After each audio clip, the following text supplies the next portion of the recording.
Hello guys, in this lecture we are going to see the basic concepts of electrical engineering. Let's start with the electron drift velocity.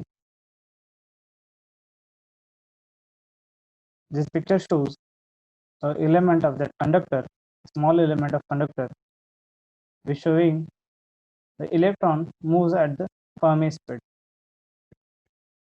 and also showing the electric field in one direction, that is from positive to negative terminal.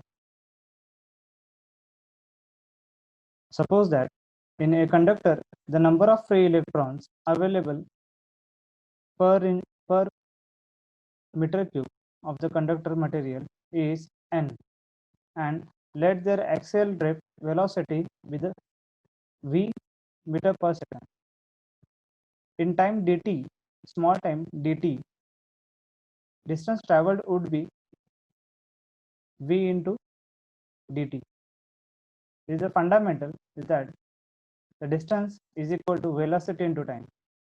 So velocity of that moving electrons is v and dt is the time. So we can calculate directly the distance traveled by free electrons is v into dt. If capital A is the area of cross section, capital A is the area of cross section of that conductor, then the volume of that conductor is become v into A into dt. V into A into dt. V is the velocity, capital A is the area of cross section of the conductor, dt is the time. The number of electrons in this volume also can be considered as v into A into dt. Obviously, all these electrons will cross the conductor cross section in time dt. If electron small e is a charge of each electron, then the total charge which crosses the section in this time dt is dq is equals to n into A into E into V into dt. dq is a charge, total charge, n is the number of electrons, capital A is the area of cross section, E is the charge of each electron, v is the velocity of electrons, dt is the time. So we can calculate total charge is nothing but number of electrons into area of cross section of the conductor into charge of the electron, one charge of the electron into velocity of that electron into time. Since the current is nothing but the rate of flow of charge, current is nothing but the rate of flow of charge. So mathematically you can define as the charge per unit time. So current can be written as I is equals to dq divided by dt, that is charge per unit time, is equal to charge is nothing but dq we earlier defined here, dq is equals to n into A into E into V dt, same as I am writing here n into A into E into dt divided by dt. So it becomes I is equals to n into A into E into V. This is nothing but the current flowing through that conductor. In the coming slides also I am going to define the current, so don't worry about that. I will clarify the what is the current.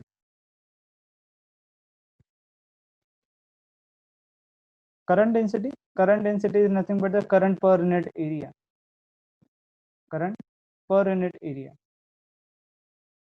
So it is indicated by, current density is indicated by J, that is current density is equals to current per unit area, so it is nothing but current divided by area of cross section of that conductor. So it is in I, current is measuring in ampere, A is in meter square. So the unit of current density becomes ampere per meter square.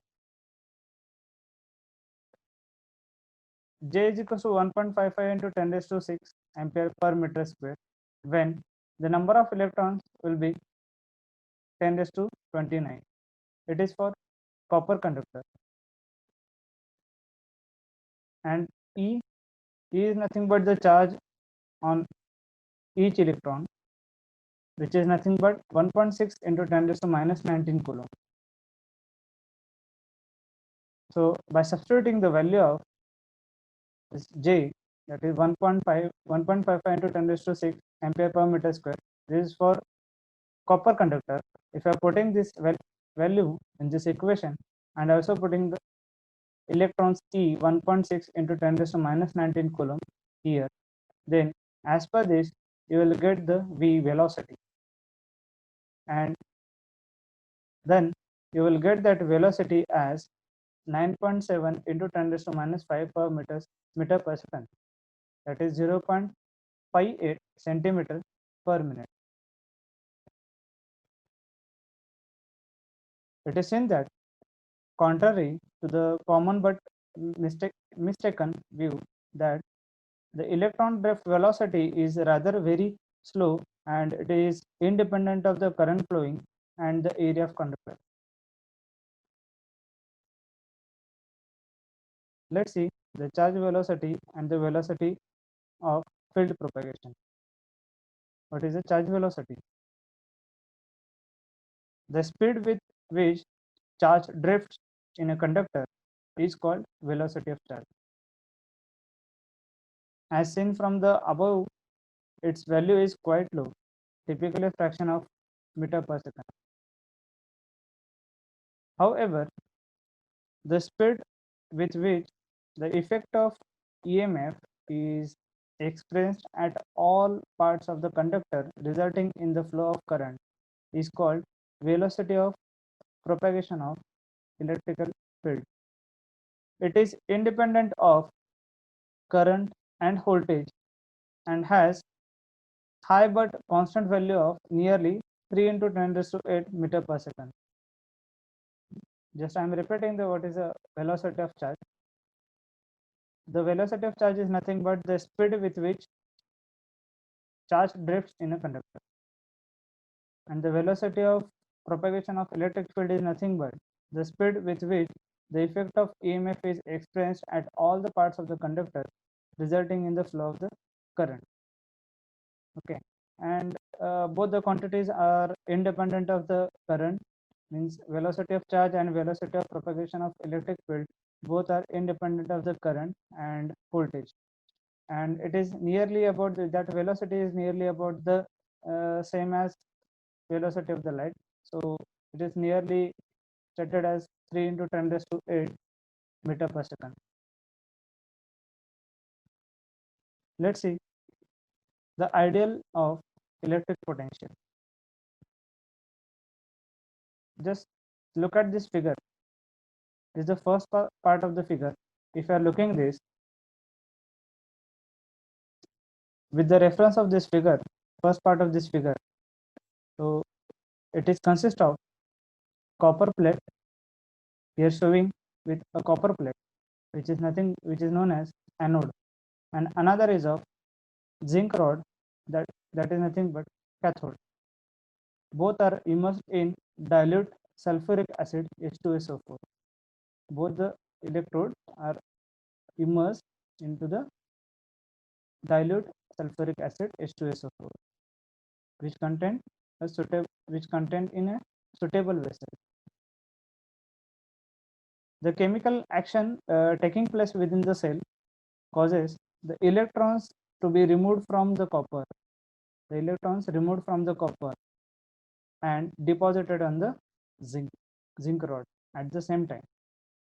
This transfer of electrons is accomplished through the agency of dilute H2SO4, which is known as this dilute H2SO4 is known as electrolyte. The result is that zinc rod become negative because of the deposition of the electrons, and copper plate becomes a positive due to the removal of electrons from it. the large number of electrons collected on the zinc rod is being attracted by anode, but it is prevented from the returning to it by the force set up by the chemical action within the cell. But if two electrodes are joining, as showing here, the two electrodes are joining externally to the wire like that, then as I told you that this zinc is of negatively charged and copper is of positively charged. So by connecting this, the negative charge zinc electrode, the electrons will be attracted towards the positively charged copper electrode.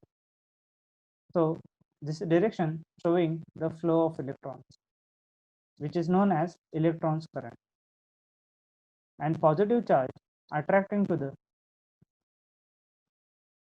negatively charged zinc electrode, which is in the direction of this from copper to zinc, which is showing here. This current is known as conventional current, and the same direction is showing as a current direction. This is nothing but the flow of current. However, due to the continuity of the chemical action,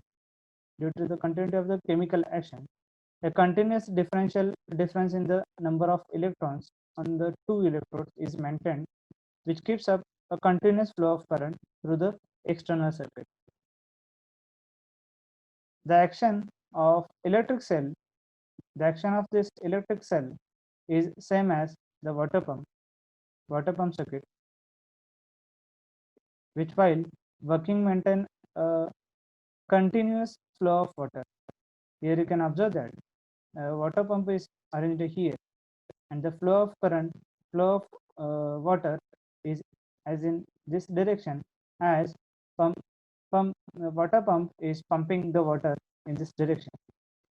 Like that, same fundamental is happening here. Same phenomena is happening in the electrolyte cell. It should be particularly noted that the direction of electronic current is from zinc to copper, and however, the direction of conventional current is from copper to zinc.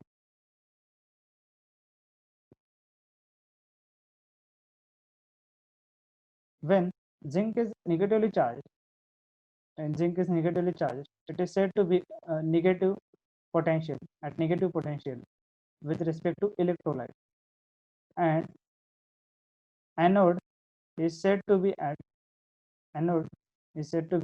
positively charged related to electrolyte. Between themselves, copper plate is assumed to be at a higher potential than the zinc rod. The difference in the potential is continuously maintained by the chemical action going on in the cell, which supplies energy to establish this potential difference.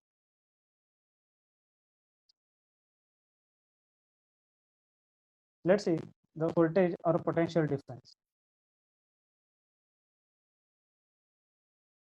According to the structure of an atom, we know that there are two types of charges, positive and negative, positive charge and negative charge. A force of attraction exists between a positive charge and the negative charge. Then a certain amount of energy or work is required to overcome the force and move the charges through a specific distance. All opposite charges possesses a certain amount of potential energy because of separation between them. The difference in potential energy of the charges is called as potential difference or voltage. Potential difference in electric terminology is known as voltage, and it is denoted by capital V. It is expressed in terms of energy per unit charge.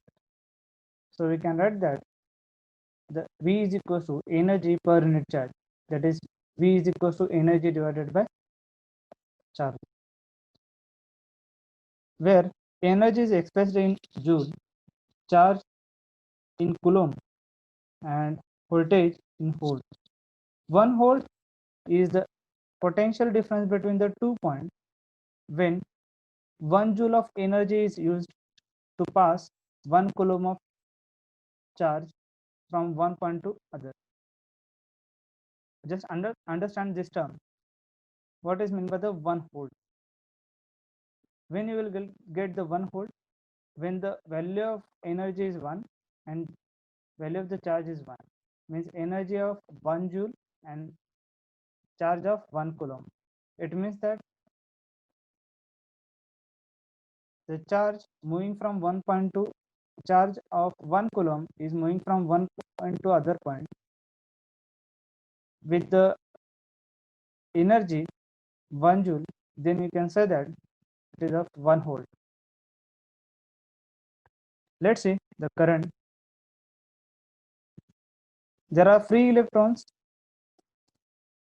available in all semiconductive and conductive materials.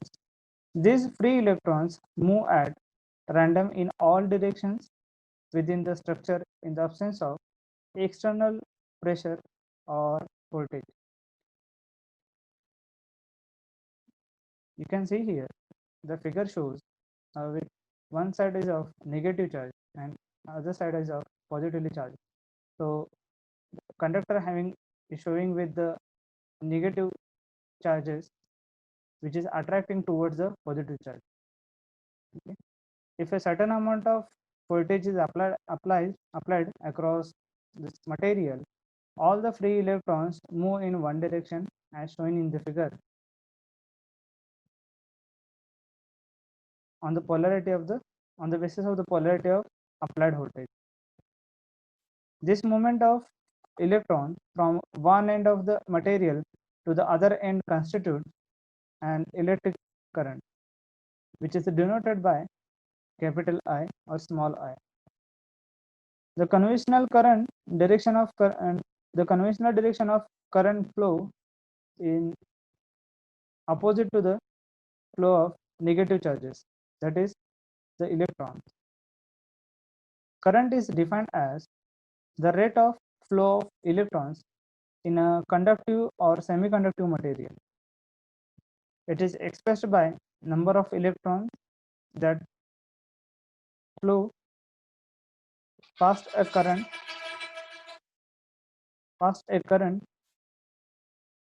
in unit time, which is expressed as I is equals to q upon t or I is equals to dq by dt, where I is the current, q is the charge of electrons, and t is the time.